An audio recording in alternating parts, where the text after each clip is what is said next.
प्रिय छात्रों नमस्कार। एनसीईआरटी गणित कक्षा 10वीं में आपका स्वागत है। हम लोग प्रश्नावली 1.3 का ही प्रश्न क्रमांक 2 अब करने वाले हैं, जिसमें दिया गया है सिद्ध कीजिए कि 3 + 2 करणी 5 अपरिमेय संख्या है। तो ये हमें प्रूव करना है। तो इसके लिए हम दिए हुए के विपरीत मान लेते हैं, और जैसे इसमें लिखा है अपरिमेय तो आपको लिख देना है परिमेय संख्या। तो हम लिखते हैं माना 3 + 2 करणी 5 एक परिमेय संख्या है। सबसे पहले आपको यही लिख लेना है, क्योंकि इसमें दिया गया है अपरिमेय, तो आपको इसका उल्टा बोलना है। जिसमें यहाँ अपरिमेय है तो आपको लिखना है परिमेय। तो हम लिखेंगे माना, और आपको लिख देना है 3 + 2 करणी 5 एक परिमेय संख्या है। आपको दिए हुए के विपरीत लिख देना है। इतना आप करोगे। इसके बाद ये जो है 3 + 2 करणी 5, चूंकि एक परिमेय संख्या है, और परिमेय संख्या इसलिए हम इसे P/Q के रूप में लिख सकते हैं। तो हम लिखेंगे 3 + 2 करणी 5 बराबर P/Q। ये हमने इसे परिमेय संख्या यानी P/Q के फॉर्म में लिख दिया, जहाँ P और Q सहअभाज्य हैं। P और Q सहअभाज्य पूर्णांक हैं। इसका मतलब ये है कि ये तो संख्या स्वयं या एक के अतिरिक्त इनका और कोई गुणनखंड नहीं है, और Q बराबर नहीं है 0। ये भी आपको ध्यान रखना है कि Q 0 के बराबर नहीं है। इस तरीके से आपको लिख देना है। तो P और Q सहअभाज्य पूर्णांक है, ये मैं पहले भी बता चुका हूँ क्वेश्चन नंबर 1 में।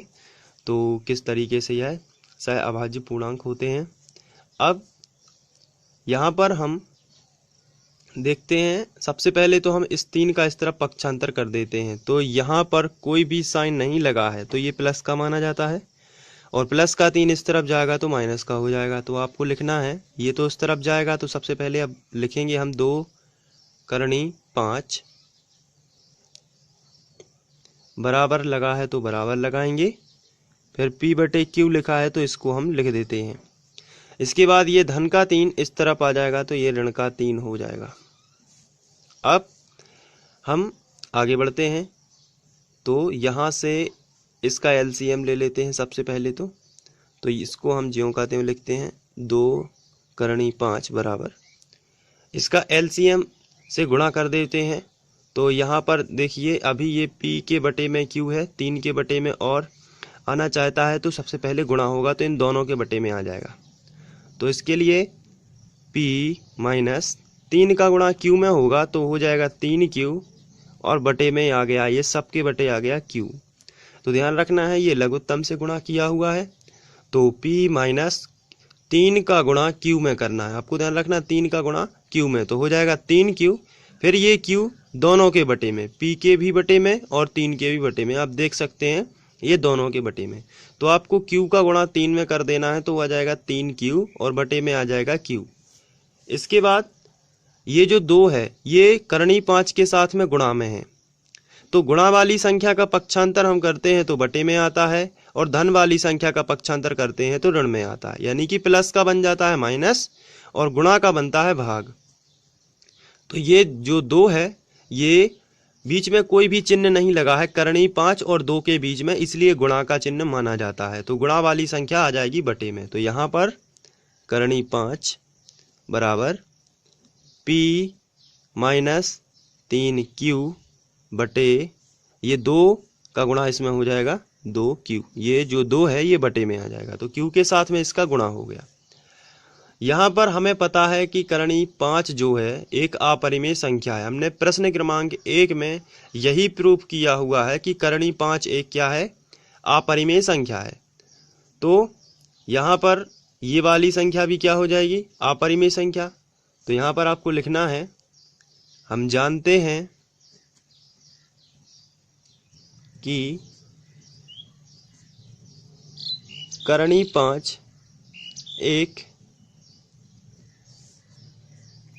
अपरिमेय संख्या है।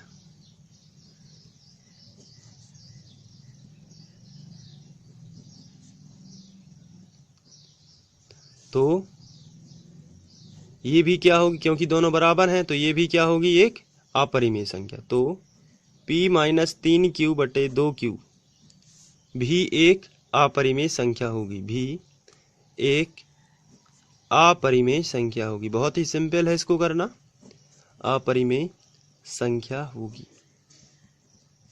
तो ये भी एक अपरिमेय संख्या होगी। अतः हमें क्वेश्चन में जो दिया गया था, अतः 3 + 2√5 एक अपरिमेय संख्या ही है, अपरिमेय संख्या है, क्योंकि इन दोनों से ही मिलकर वो संख्या बनी हुई है। उसी क्वेश्चन से हम लोग इसको लाए हैं, इसलिए 3 + 2 करणी 5 भी एक क्या होगी, अपरिमेय संख्या। तो ये पहले क्वेश्चन की अपेक्षा सरल है और ये पहले क्वेश्चन पर भी डिपेंड करता है। तो जिन बच्चों ने पहला प्रश्न नहीं देखा है तो वो उसको देखकर ही इसको करें, ताकि दोनों क्वेश्चन आपस में मेल खाते हैं। तो आपस में ये आप साथ में करेंगे तो दोनों ही जल्दी से बनने लगेंगे। और ऐसे ही और वीडियोस देखने के लिए आप फ्री ऑनलाइन कोचिंग सर्च करने के बाद वीडियोस की प्लेलिस्ट में जाकर कक्षा 10वीं के सभी वीडियोस देख सकते हैं, जो समय समय पर अपलोड किए जाते हैं। Thank you.